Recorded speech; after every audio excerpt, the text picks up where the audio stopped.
이스라엘 백성들이 노예 생활을 하다가 출애굽을 해서 시내산에서 하나님의 법을 받지요.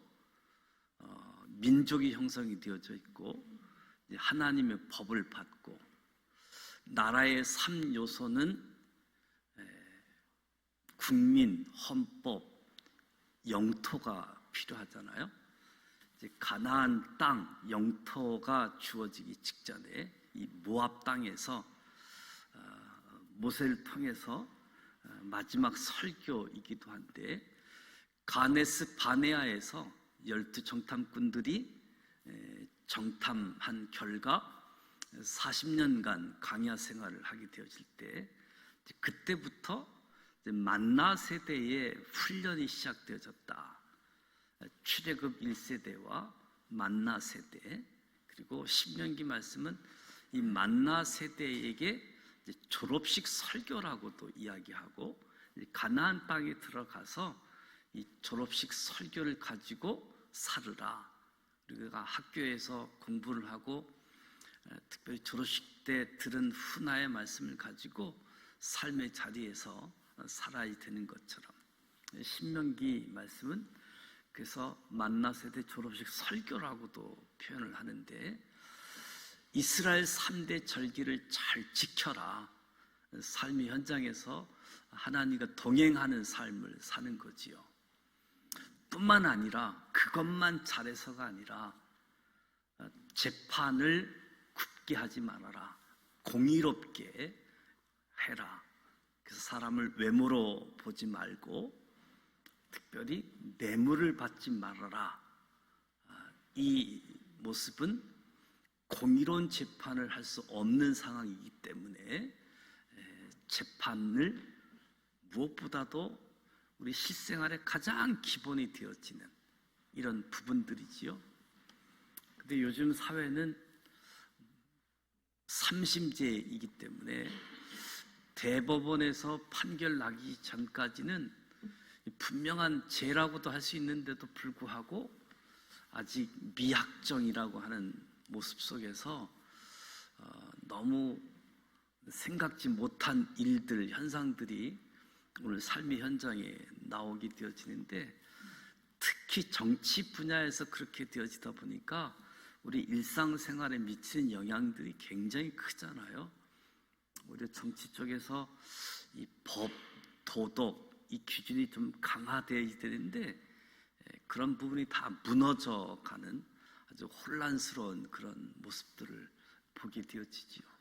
신앙생활뿐만 아니라 우리의 삶의 자리에서 법을 지키고 도덕적인 삶을 살아가는 것, 무엇보다도 우상 숭배, 우상은 탐심에서 비롯된다라고 말씀하고 있는데, 저와 여러분이 신앙생활하면서 지켜야 할 가장 큰 계명이 있다라고 한다면 하나님을 사랑하는 거지요. 하나님을 사랑하는 것. 예수님께서 내 마음을 다하고 목숨을 다하고 뜻을 다하여 주 너희 하나님을 사랑하라. 이것이 크고 첫째 되는 계명이라고 말씀하셨는데, 저와 여러분은 이 세상의 어떤 것도 하나님보다 더 사랑하거나 귀하게 여겨서는 안 된다.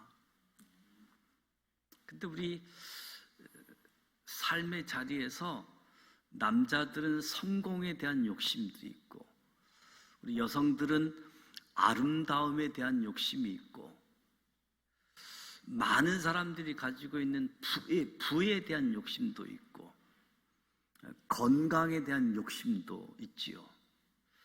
무엇이든지 자기를 위해서 하나님보다 더 사랑하고 우선순위하는 것은 다 우상숭배다라고 하는 것을 가르쳐 주고 있습니다. 우리가 무엇을 얻기 위해서 노력을 하는 것 중요하지요. 그러나 그것을 탐하여 산다고 한다면 우상이라고 하는 거지요. 진정 저와 여러분이 얻기 위해서 모든 것을 투자하고 노력해야 될 대상은 생사화복을 허락하신 하나님께 우선순위, 하나님을 첫자리, 하나님을 사랑하는 것이다라고 말씀하고 있겠지요. 오늘 1절 말씀에 가증한 것에 대해서 이야기하게 되어지는데 특히 흠이 있는 재물을 언급하고 있습니다. 흠이 있는 재물 하나님께 드려서는 안 된다라고 이야기합니다. 왜냐? 하나님이 거룩하시고 완전한 분이시기 때문에 거룩하지 못한 것 하나님께 드리지 말라. 부정하고 흠이 있는 재물, 실제로 하나님을 모독하는 것이다. 하나님을 위해서 드려야 할 예물이 거룩하고 완전하신 하나님을 모독할 수가 있다는 거지요. 그렇다면 오늘 저와 여러분이 신앙생활을 하면서 오늘 저와 여러분이 하나님 앞에 드리는데 하나님이 받지 않을 흠이 있는 재물이 무엇일까? 잘못된 헌금, 잘못된 봉사, 이것은 무엇인가? 무엇보다도 부정한 방법 또는 자원으로가 아니라 억지로 드리는 것, 하나님이 받지 않으신다. 오히려 가증하게 여기신다. 우리가 하나님께 무언가를 드리는 것은 하나님이 뭐가 부족해서 하나님이 부족한 것을 채워드리기 위해서 드리는 것이 아니라 우리가 받은 은혜가 감사해서 그 감사의 마음을 물질로 봉사로 표현하는 것이지요.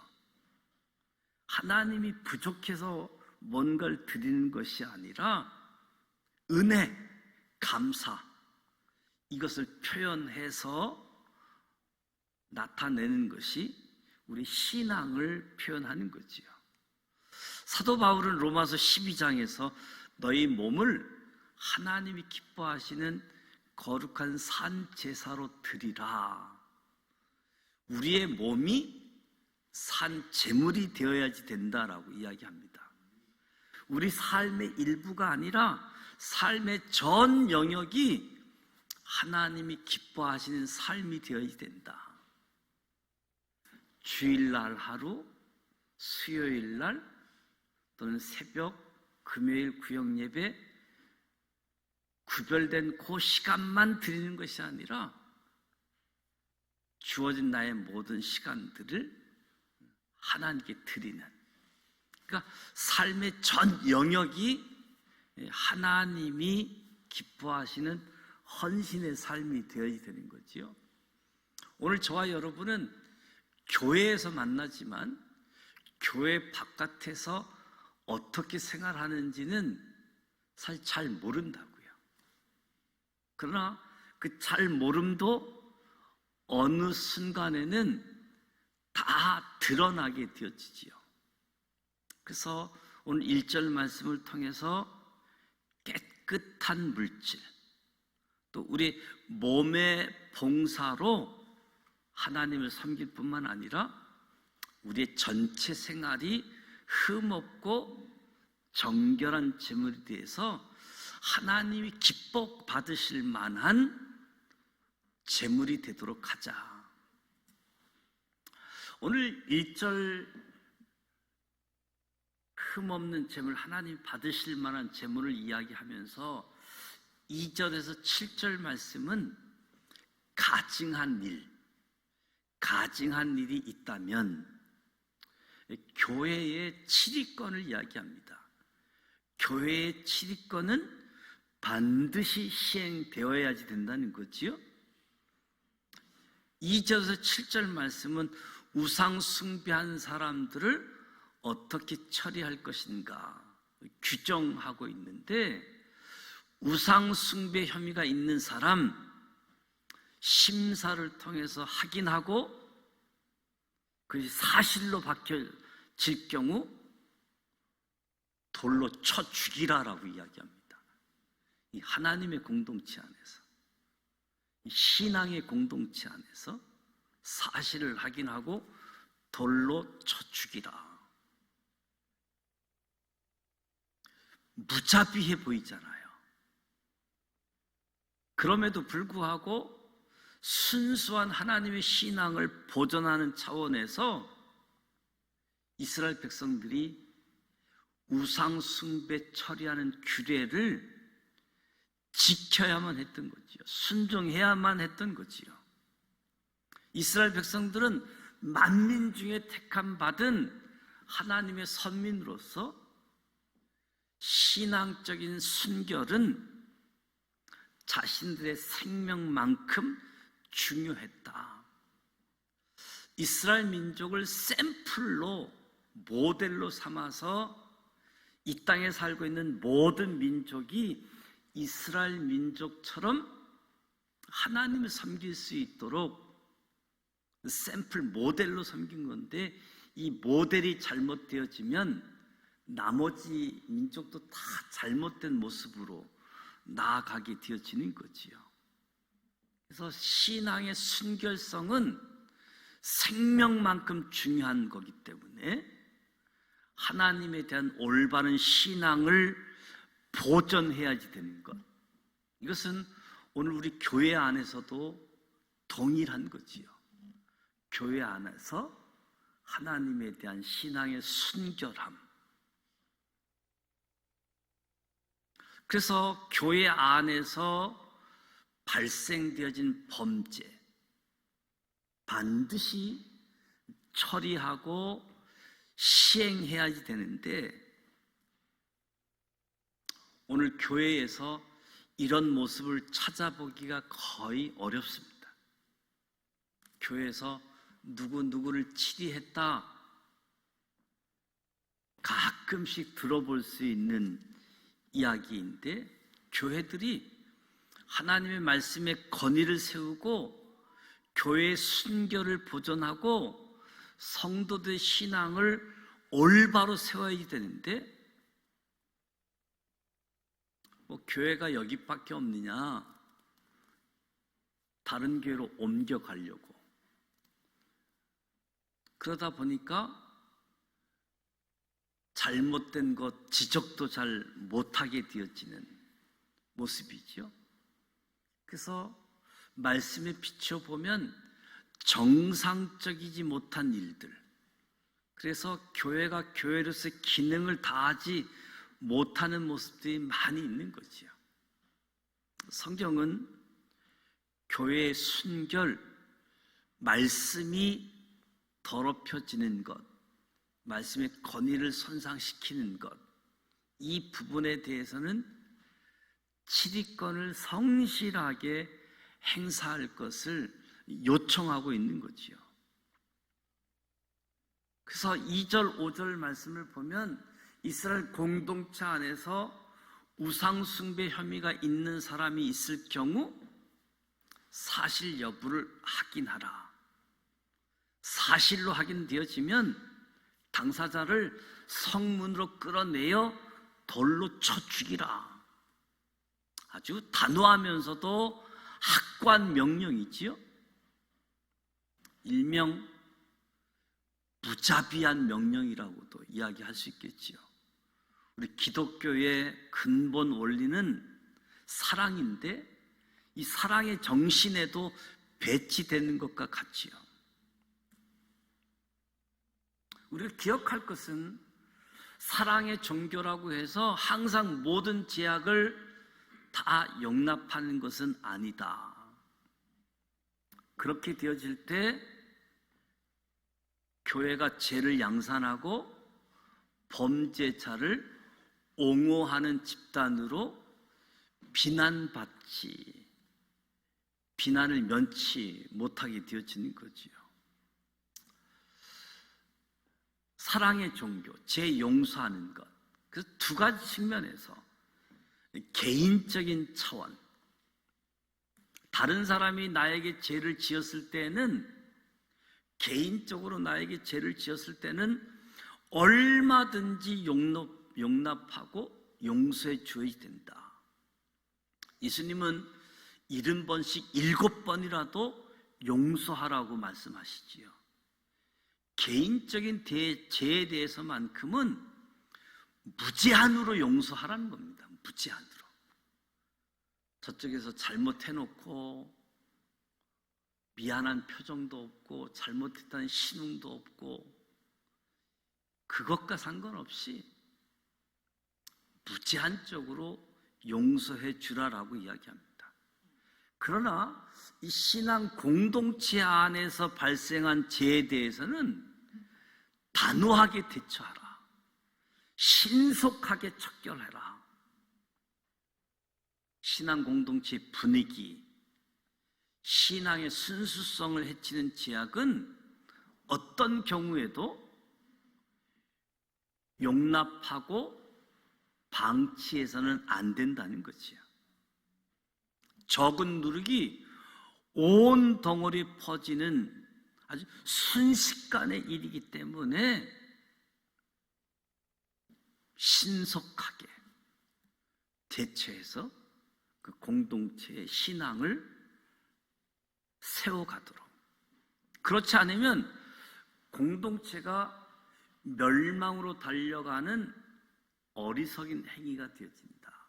사랑의 이름으로 공동체가 멸망으로 가는, 개인적인 차원과 공동체적인 차원들을 구분할 필요가 있는 거지요.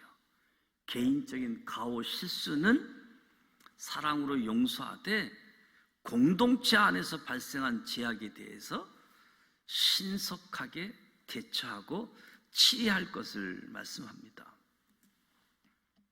모든 범죄는 하나님 앞에 다 드러나게 되어집니다. 여호와의 목전에 악을 행하여, 여호와의 목전에 악을 행하여. 그러니까 하나님께서 보고 판단하실 때 죄로 여길 만한 모든 영역의 악을 일컫는 거지요. 대부분의 사람들이 범죄를 저지름에 있어서 하나님이 지켜보고 계시다라는 사실을 망각하고 있어요. 하나님이 지켜보신다. 그래서 범죄를 행하는 거죠. 근데 하나님이 지켜보신다 이것만 기억해도 죄를 저지를 수가 없지요. 하나님이 보고 계시는데. 하나님은 모든 인생을 주목하고 계시다.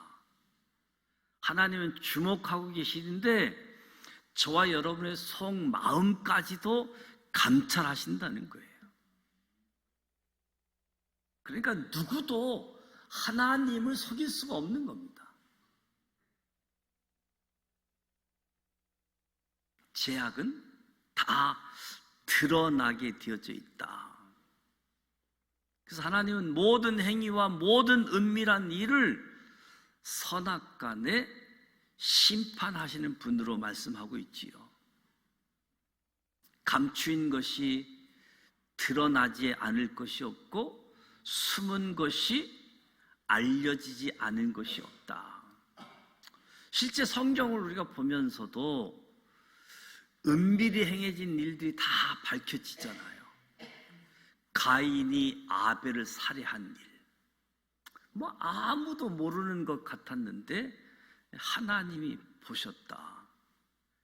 다윗이 밧세바와 간음하고 이 밧세바의 남편 우리아를 살해한 일, 아무도 모르게 깜짝같이 행한 것 같은데 하나님은 다 아셨잖아요. 나단 선지자가 지적을 통해서 다윗이 회개하지요. 나단이 지적하기 전에도 다윗이 얼마나 죄짓고 이 죄책감에 시달렸는지 다윗이 기록한 시편 말씀을 통해서도 확인이 되어지잖아요. 은밀히 행한 것 다 드러난다. 아마 지난 월요일 날 여월동에서 묻지마 살인 행위가 있었잖아요. 20대 청년인데 마스크 쓰고 다녀서 상대방 모르는 사람이라고 했는데 찌르고 가니까 도망가니까 못 찾았지만 CCTV를 통해서 다 추적해서 2시간 만에 검거했고, 그리고 조사해 보니까 아는 사람이 아는 사람. 그래서 묻지마 살인, 묻지마 폭행, 여러 부분들이 일어나고 있는데, 기억할 것, 하나님이 지켜보시기도 하지만 요즘은 CCTV가 다 지켜보고 있어요. 그래서 어디 가시다가 지갑이 떨어져 있어도 주워서 파출소 갖다 주지 않을 바에는 그냥 내버려 두셔야 돼. 주워다 집에 갖고 오면 CCTV 추적해서 다 요즘 찾아내요. 그래서 하나님이 지켜보신다를 요즘 CCTV가 다 지켜본다고도 하고, 하나님께 물어봐라고 하는 걸 네이버에다 물어봐 이렇게 얘기를 하는데, 하나님이 다 지켜보신다는 거지요. 그래서 우리가 지금도 이 사실을 알면 내가 하나님께 고백해야 될 것, 자백해야 될 것을 미리 하나님께 구하는 게 중요한 거예요. 그렇지 않으면 드러나게 되어져 있습니다.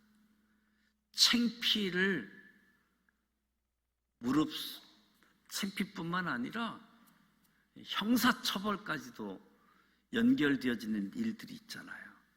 한 사람의 문제가 아니라 하나님의 영광을 가리는 거라고요. 개인이라고 하면 모르겠는데 그 개인이 소속된 공동체 전체까지도 어려움을 갖다 주게 되어지는 거죠. 우리는 연약합니다. 넘어질 수 있습니다. 그러나 하나님이 지켜보신다. 하나님이 기뻐하실 만한 나의 전체 삶을 생각할 때마다 우리는 탐심, 정욕, 무엇보다도 주의 이름으로 물리치고 주님이 기뻐하는 삶을 살아가는 거지요. 그렇지 않으면 하나님의 심판을 자초하게끔 되어져 있다. 우상숭배, 시대 상황에 따라서 나타나는 현상은 다 다른 거지요. 재물에 대한 언급들, 언약을 파기하고 우상을 섬기는 일들, 1월 성신에게 우상 숭배하는 것. 고대 근동인들에게는 가장 보편적인 우상 숭배의 형태가 하늘의 해달 별들이잖아요. 우리 인간에 비해서 웅대해 보이고 경외감이 들 정도로 해달별. 그래서 1월 성신이 우리 일상생활에 영향을 미치게 되어집니다. 그래서 숭배하게 되어지는 거지요. 그래서 삶의 지역, 문화에 따라서 다양하게 나타나는데, 농경 지역에서는 해달별들이 비를 주관하는, 그래서 천둥, 번개신을 숭배하게 되어지고, 바닷가 어촌 지역에서는 바다의 신인 용왕을 숭배하게 되어지고, 산악지대에서는 산신령을 숭배하게 되어지고, 또 현대인들에게서는 의외로 가학이 우상이 되어지는 모습도 있게 되어집니다. 우상은 다름이 아니라 우리 마음의 신적 숭배의 대상이 될 정도로 높아진 것, 하나님 외에 하나님 자리에 갖다 놓는 것, 자기 탐심을 위해서 우상이라고 말씀하고 있는데, 하나님 없이 살아가는 사람들의 공허한 마음을 치우기 위해서 끊임없이 각종 우상을 만들고 그 우상을 섬기고 그 우상에게 우선순위를 두고 살아가는 거지요. 참 경배의 대상을 놓치고 있는 거지요. 참 경배의 대상이 하나님이게 되어지면 하나님께 정한 시간, 주일, 만사를 제쳐놓고 하나님께 오는 거지요. 어디 피곤해서 무슨 변명을 대고 하나님 앞에 나오지 않는 것은 신앙인이 아니거나 신앙인이었으면 뭔가 지금 병 걸린 신앙인이라고 이야기할 수 있겠지요. 다시 한번 참 경배의 대상, 하나님이 받으실 만한 삶, 어느 한 부분이 아니라 우리 삶 전체가 하나님이 받으시는 예배가 되어질 수 있도록, 단지 4절부터 보면 이 공동체에 아주 무자비한 치리가 있다 보니까 자세하게 조사하고 신중하게 시행하라고 요구하는 겁니다. 교회도 신중하게 시행해야 된다. 교회도 보면 절차를 지키고 증인 또 그 사람이 변호할 수 있게끔 충분한 여정을 통해서, 그리고 처벌의 목적이 아니라 그 사람의 마음이 하나님께 향하도록 하나님을 우선순위로 하나님 말씀대로 살아가도록 하기 위한 부분들인데, 그래서 교회의 순결, 말씀의 순수성을 위협하는 부분에 대해서 치리를 행하는 것이 정당함에도 불구하고 너무 성급해서 다른 사람들을 막 실족하게 하는 일들이 벌어지는데 공동체의 큰 불행이라고 할 수 있겠지요. 절차대로 아픔도 감수하면서 신앙의 순수한 말씀의 권위를 세워가는 이 일들을 통해서 우리가 다시 한번 하나님 앞에서 엄숙하게 겸손하게, 그래서 누구의 잘못을 지적할 때는 확실한 증거, 사실의 기초에서 신중하게 시행하는 것. 왜 이 말씀을 드리느냐 하면 교회에 사실 아닌 소문들이 굉장히 많이 돌아다니잖아요. 또 사실이 있다라고 할지라도 그 사실이 돌아다니다 보면 막 이상한 이야기로 막 번져가지고 없는 얘기까지 덧붙여진 이 이야기가 돌아가게 되어지는데, 그런 부분에 있어서 어떤 일들이 있으면 사실인지 아닌지 먼저 체크하고, 사실이어도 어떤 관점에서 보느냐에 따라서 방향이 달라지는데, 그래서 먼저 사실을 정확하게 체크가 되지 않으면 그 내용, 그 말을 옮기지 말아야 되는데, 누가 그렇더라, 누가 그렇다고 이야기하더라, 옮기는 말을 우리 믿음의 사람들은 조심해야 된다. 그래서 증인에 대한 역할, 책임을 강조하잖아요. 7절에 보면 증인이 증인으로 끝나는 것이 아니라 처벌할 때에도 증인이 먼저 처벌할 수 있게끔, 그리고 이어서 공동체가 할 수 있게끔,